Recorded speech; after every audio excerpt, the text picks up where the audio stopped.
శుక్లాంబరధరం విష్ణుం శశివర్ణం చతుర్భుజం ప్రసన్నవదనం ధ్యాయేత్ సర్వవిఘ్నోపశాంతయేత్.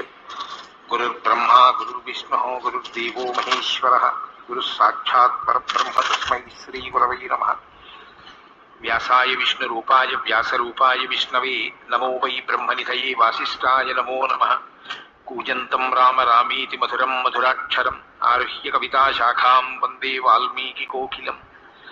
శృతిస్మృతిపురాణానాం ఆలయం కరుణాలయం నమామి భగవత్పాదశంకరం లోకశంకరం.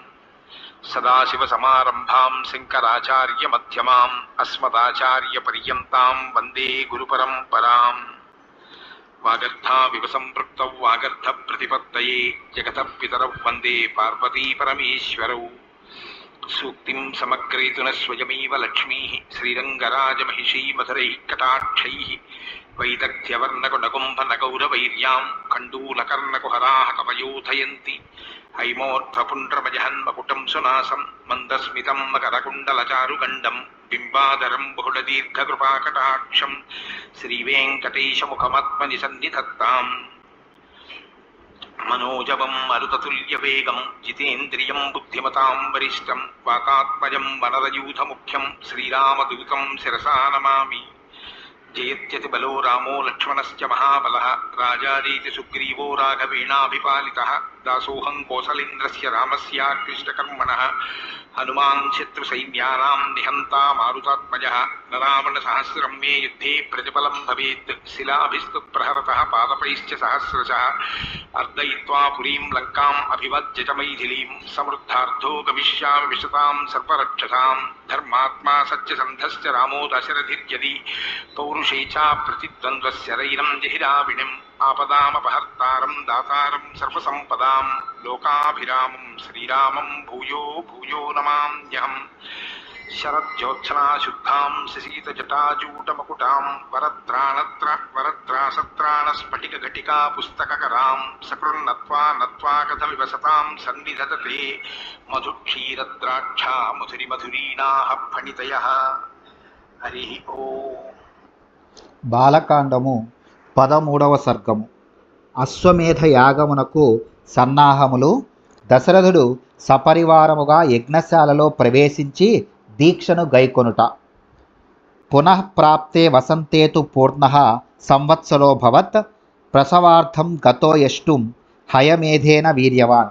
యజ్ఞాశ్వమును వదిలిన 1 సంవత్సరము తరువాత మరలా వసంత ఋతువు ప్రారంభమాయెను. అంతవరకును యజ్ఞమునకు ముందు నిర్వహింపవలసిన విధులనన్నింటినీ దశరథుడు పూర్తి చేసెను. పిదప కార్యదక్షకుడైన ఆ మహారాజు సంతానార్థము యజ్ఞము చేయుటకై యాగశాలలో ప్రవేశించెను. దీక్షకు దిగిన మొదటి చైత్ర పూర్ణిమ నాడు సాంగ్రహణేష్టి నిర్వహింపబడును. మరునాడు బ్రహ్మోదన, మేధ్వాస్వబంధన, స్నాపన, ప్రోక్షణ, విమోచనాది కృత్యములు 4 ఋత్విజులచే ఆచరింపబడును. అటు పిమ్మట నిత్యము సావిత్రాది కర్మలు అనుష్ఠింపబడుచుండును. అభివాజ్య వశిష్టం చ న్యాయతః పరిపూజ్య చ అబ్రవీత్ ప్రసృతం వాక్యం ప్రసవార్థం ద్విజోత్తమం. యజ్ఞో మే క్రియతాం బ్రహ్మన్ యథోక్తం మునిపుంగవ. యథాన విఘ్నః క్రియతే యజ్ఞాంగేషు విధీయతాం. భవాన్ స్నిగ్ధః సహృన్మహ్యం గురుశ్చ పరమో మహాన్. ఓఢవ్యో భవతా చేవ భారో యజ్ఞస్య చోద్యతః. ఆ రాజు వశిష్ఠ మహర్షికి అభివాదమునర్చి విధి విధానముగా ఆయనకు పూజలు సలిపెను. పిమ్మట ఆ విప్రోత్తమునితో సవినయముగా ఇట్లు పలికెను. ఓ బ్రహ్మర్షి, మాకు సంతానమును ప్రసాదించునట్టి యజ్ఞమును విద్యుక్తముగా నిర్వహింపజేయుడు. రాక్షసులచే విఘ్నములు కలుగకుండానట్లుగా ఎట్టి లోపము లేకుండానట్లుగా చూడగలరు. పూజ్యులైన మీరు మాకు ఆప్తమిత్రులు, శ్రేయోభిలాషులు, ఋషి సత్తములు, అంతేకాదు పరమగురువులు. కావున ఈ యజ్ఞ నిర్వహణ భారము అంతయునూ మీదే. తథేతి చ స రాజానాం అబ్రవీద్విజసత్తమః కరిష్యే సర్వం మే వైతత్ భవతా యత్ సమర్థితం. అంతటా వశిష్ఠ మహాముని మహారాజుతో అట్లే మీరు కోరిన రీతిగానే యజ్ఞ కార్యములనన్నింటినీ నిర్వహించేదను అని నుడివెను. తతో బ్రవీద్విజాన్ వృద్ధాన్ యజ్ఞకర్మసు నిష్ఠితాన్. స్థాప్యతే నిష్ఠితాం చైవ వృద్ధాన్ పరమధార్మికాన్ కర్మాంతికాన్ శిల్పకరాన్ వర్ధకీన్ కనకానపి గణకాన్ శిల్పినశ్చైవ తథైవ నటనర్తకాన్ తథా శుచీన్ శాస్త్రవిదః పురుషాన్ సుబహుశ్రుతాన్ యజ్ఞకర్మ సమీహంతాం భవంతో రాజశాసనాత్ ఇష్టకా బహుసాహస్రీ శీఘ్రం ఆనియతామితి ఔపకార్యాః క్రియంతాం చ రాజ్ఞాం బహుగుణాన్వితాః బ్రాహ్మణా వసధాశ్చైవ కర్తవ్యాः ససువాः భక్ష్యాన్నపానైః బహుభిః సముపేతాः సునిష్ఠితాः. పిమ్మట వశిష్ఠుడు యజ్ఞకర్మలయందు రాజుచే నియక్తులైన బ్రాహ్మణోత్తములను, వాస్తు శాస్త్రములయందు సమర్థులైన వారిని, ధార్మికోత్తములైన పెద్దలను, యజ్ఞ పరిసమాప్తి వరకు కార్యనిర్వహణలో నిమగ్నులై ఉండు వారిని, ఇటుకలు మున్నగు వాటిని సిద్ధపరచువారిని, శృవాది ఉపకరణములను చేయు వడ్రంగులను, బావులను త్రవ్వువారిని, లేఖకులకు, శిల్పులను, చిత్రకారులను, రసభావములను చక్కగా అభినయించు నటులను, నర్తకులను, సచ్చరిత్ర గల శాస్త్రజ్ఞులను, శాస్త్రములలోనూ అనుభవమునందును ఆరితేరిన వారిని పిలిపించి వారితో ఇట్లనెను: మీరందరూ రాజాజ్ఞను శిరసావహించి యజ్ఞకార్యములలో నిమగ్నులు కండు. వేల కొలది ఇటుకలను వెంటనే తెప్పింపుడు. యజ్ఞమునకు వచ్చిడి రాజులకై మిక్కిలి ఎత్తైన విశాలమైన భవనములను నిర్మింపుడు. బ్రాహ్మణులకై వందల కొలది చక్కని గృహములను ఏర్పరచుడు. అవి గాలులకు వానలకును తట్టుకొనున్నట్లు దృఢముగా ఉండవలను. అందు వివిధములైన భక్ష్యాన్న పానములను సమకూర్పుడు. తథా పౌరజనస్యాపి కర్తవ్యా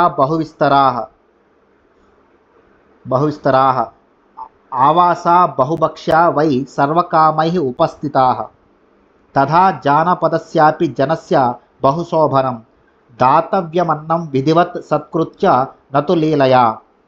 అట్లే పురజనులకును జానపదులకును నివాసయోగ్యములైన గృహములను నిర్మించి అనేక వివిధములైన తినుబండారములను, సర్వ సౌకర్యములను విస్తారముగా సమకూర్పవలెను. ఏమాత్రము అనాదరము చూపక మర్యాదగా వారికి భోజన సత్కారములను చేయవలెను. సర్వవర్ణా యథా పూజాం ప్రాప్నువంతి సుసత్కృతాః న చావగ్నా ప్రయోక్తవ్యా కామక్రోధవశాదపి యజ్ఞకర్మసు ఏ వ్యగ్రాః పురుషాः శిల్పినస్తథా తేషామపి విశేషేణ పూజాకార్యా యథాక్రమం తేజస్సు సంభృతాః సర్వే వసుభిర్భోజనేన చ యథా సర్వం సువిహితం న కించిత్ పరిహీయతే. అన్ని వర్ణముల వారికి తగు విధముగా ఆదర సత్కారములను చేయవలెను. కామక్రోధములకు లోనై ఎవ్వరినీ చిన్నబుచ్చరాదు. యజ్ఞమునకు సంబంధించిన పనులలో నిరతులైన శిల్పులను, తదితరులను వయస్సును, అర్హతలను పాటించుచు గౌరవింపవలెను. వారిని అందరినీ ధనముతో, మృష్టాన్న భోజనములతో సంతృప్తిపరచవలెను. అన్ని కార్యములను చక్కగా అనుష్ఠింపవలెను. ఏ విషయమునందును ఎట్టి లోపము రారాదు. మరి ఒక్క మాట, ఈ పనులను అన్నింటినీ మీరందరూ నిండు మనస్సుతో, ప్రేమతో ఆచరింపుడు. తదా భవంతః కుర్వంతు ప్రీతి స్నిగ్ధేన చేతసా తతస్సర్వే సమాగమ్య వశిష్టం ఇదమబ్రువన్. యథోక్తం తత్ సువిహితం న కించిత్ పరిహీయతే యథోక్తం తత్ కరిష్యామో న కించిత్ పరిహాస్యతే.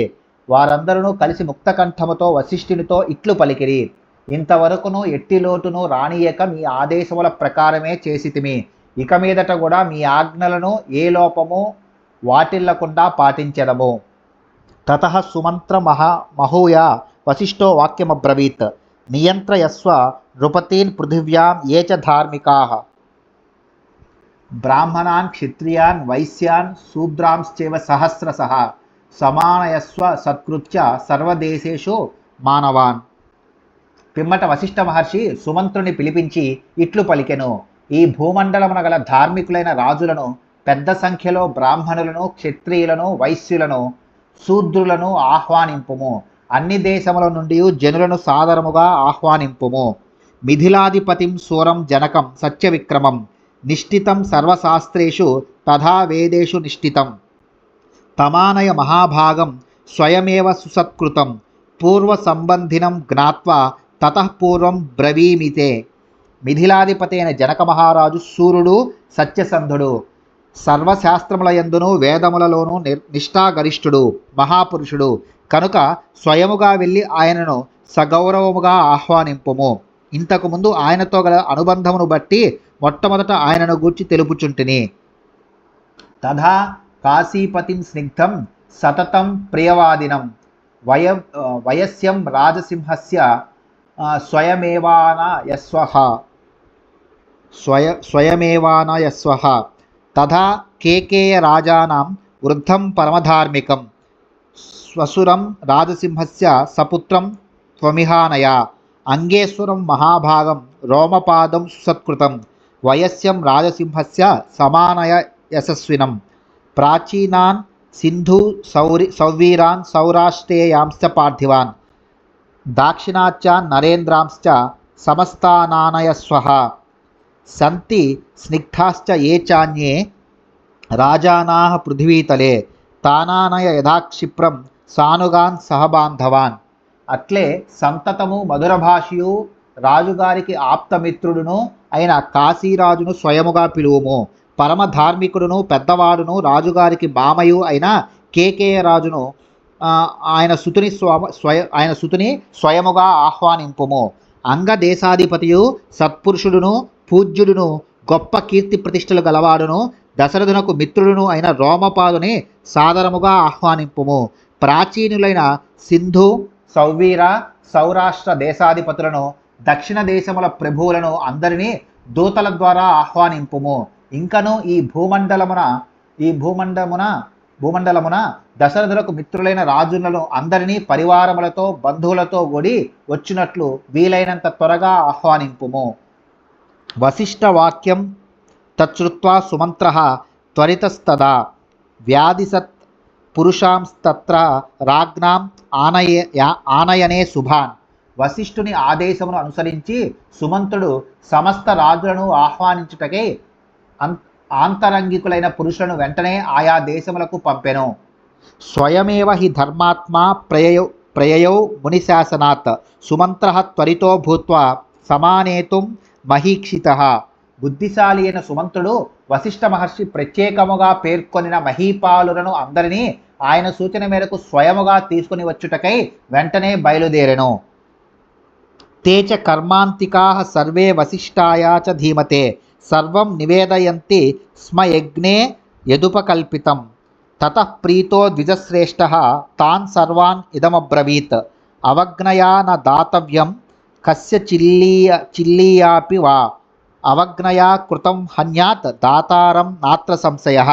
యజ్ఞమునకు సంబంధించిన పనులను నిర్వహించడి వారందరూ శిల్పకారాదులను అంతవరకును తాము పూర్తి చేసిన కార్యములను అన్నింటినీ గూర్చి ధీశాలి అయిన వశిష్ఠమునికి నివేదించిరి. అందులోకి ఆ విప్రోత్తముడు సంతుష్టుడై వారందరితో ఇట్లు పలికెను. ఎవ్వరికైనను ఏదైనను ఇచ్చినప్పుడు అనాదరమును చూపరాదు, పరిహాసము చేయరాదు.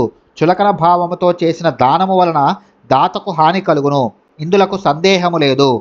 తతః కైశ్చిదహోరాత్రైః ఉపయాత మహీక్షితః బహూని రత్నాన్యాదాయ రాజ్ఞో దశరథస్య వై. అంతట కొన్ని దినముల పిమ్మట రాజులందరూ శ్రేష్టములైన రత్నములను మణులను ముత్యములను పగడములను అమూల్యములైన వస్త్రాభరణములను చందనాది పరిమళ ద్రవ్యములను దశరథ మహారాజునకు కానుకలుగా ఇచ్చుటకై తీసుకొని వచ్చిరి. తతో వశిష్ఠః సుప్రీతో రాజానమిదమబ్రవీత్ ఉపయత నరవ్యాఘ్రః రాజానస్తవ శాసనాత్ మయాపి సత్కృతాః సర్వే యదాహం రాజసత్తమాః. యజ్ఞీయం చ కృతం రాజన్ పురుషైః సుసమాహితైః నిర్యాతు చ భవాన్ యష్టుం యజ్ఞాయ తనవంతికాత్ సర్వకామైరుపహృతైః ఉపేతం వై సమంతతః ద్రష్టుమర్హసి రాజేంద్ర మనసేవ వినిర్మితం. వశిష్ఠుడు రాజుల రాకకు సంతుష్టుడై దశరథునితో ఇట్లు పలికెను. ఓ మహారాజా, మీ ఆహ్వానమును అనుసరించి రాజులు అందరూ విచ్చేసిరి. ఆ మహారాజులందరికీ తగిన రీతిగా అతిథి సత్కారములను జరిపితిని. నియుక్తులైన కార్యకర్తలందరూ యజ్ఞమునకు అవసరమైన సమస్త వస్తువులను సమకూర్చిరి. తీసుకొని రాబడిన ఆ యజ్ఞోపకరణములనన్నీను యాగశాలలో తగిన ప్రదేశములలో ఉంచబడినవి. సమీపముననే ఉన్న ఈ శాలకు యజ్ఞమును ఆచరించుటకై విచ్చేయుడు. ఓ రాజేంద్ర, సంకల్ప మాత్రమున అతి శీఘ్రముగా నిర్మింపబడిన ఈ శాలను తిలకింపుడు. తథా వశిష్ఠవచనాత్ ఋష్యశృంగస్య చోభయోః శుభే దివస నక్షత్రే నిర్యాతో జగతీపతి. ఋష్యశృంగ వశిష్ఠుల ఆదేశానుసారము మంగళకరమైన తిథి వార నక్షత్రములతో కూడిన సుముహూర్తమున దశరథ మహారాజు శంఖ దుందుభి మృదంగాది మంగళవాద్యములు మ్రోగుచుండగా వేద పండితుల స్వస్తి వచనములతో రాజభవనము నుండి యజ్ఞశాలకు బయలుదేరెను. తతో వశిష్ఠ ప్రముఖా సర్వ ఏవ ద్విజోత్తమః ఋష్యశృంగం పురస్కృత్య యజ్ఞకర్మారభంస్తదా. అంతట వశిష్ఠుడు మొదలైన బ్రాహ్మణోత్తములెల్లరూ ఋష్యశృంగుని ముందుంచుకొని యజ్ఞవాటికకు చేరిరి. పిమ్మట యజ్ఞకర్త అయిన దశరథుడు, ఋత్విక్కులు మొదలగు వారందరూ శాస్త్రోక్తముగా యథాక్రమముగా యజ్ఞకర్మలను ఆరంభించిరి. యజ్ఞవాటగతాస్సర్వే యథాశాస్త్రం యథావిధి శ్రీమాంశ్చ సహ పత్నీభి రాజాదీక్షాముపావిశత్. సకలైశ్వర్య సంపన్నుడైన దశరథ మహారాజు ధర్మపత్నులతో కూడి యజ్ఞవాటికను ప్రవేశించెను. పిమ్మట అతడు శాస్త్ర ప్రకారము విధి విధానముగా యజ్ఞదీక్షను స్వీకరించెను. ఇత్యార్షే శ్రీమద్ రామాయణే వాల్మీకియే ఆదికావ్యే బాలకాండే త్రయోదశ సర్గః. వాల్మీకి మహర్షి విరచితమై ఆదికావ్యమైన శ్రీమద్ రామాయణమునందలి బాలకాండమునందు 13వ సర్గము సమాప్తము.